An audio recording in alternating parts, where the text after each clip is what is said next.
एक गलती हजारों जिंदगियां। पटना अमोनिया टैंकर त्रासदी। पटना बिहार 4 जनवरी 2017 की रात। एक ऐसा दिन जो आम था, पर जब तक वह रात आई, एक अमोनिया टैंकर, एक ट्रक ड्राइवर की लापरवाही और एक शहर जिसने मौत को बेहद करीब से महसूस किया। यह कहानी एक ऐसी कहानी है जो हर किसी को सोचने पर मजबूर कर देती है, क्या वाकई हमारी जिंदगियां सुरक्षित है? पटना की सड़कें हमेशा व्यस्त, हमेशा शोरगुल से भरी, लेकिन उस रात ट्रैफिक के बीच से एक ट्रक गुजर रहा था। Tanker number BR056397। इसके भीतर था लिक्विड अमोनिया, एक खतरनाक गैस जो सांस लेते ही आपकी जान ले सकती है।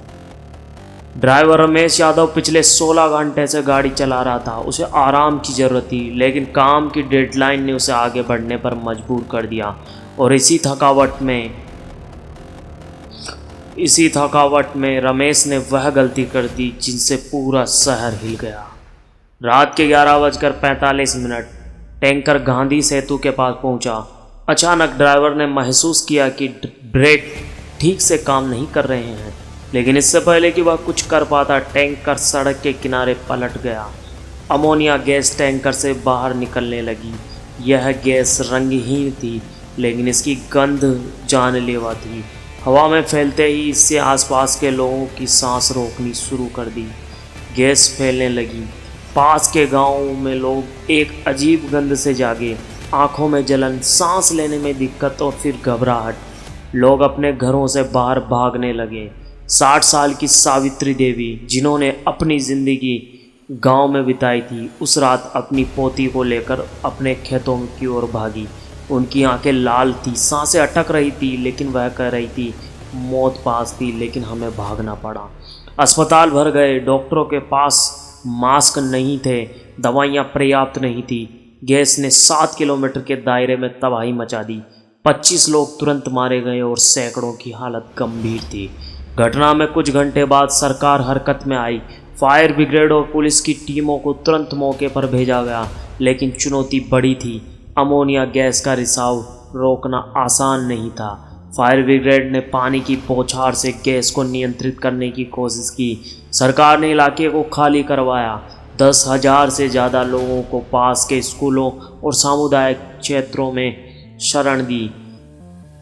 यह एक बड़ी त्रासदी थी, लेकिन हमारी प्राथमिकता लोगों की जान बचाना है, मुख्यमंत्री का बयान आया। उन 10,000 लोगों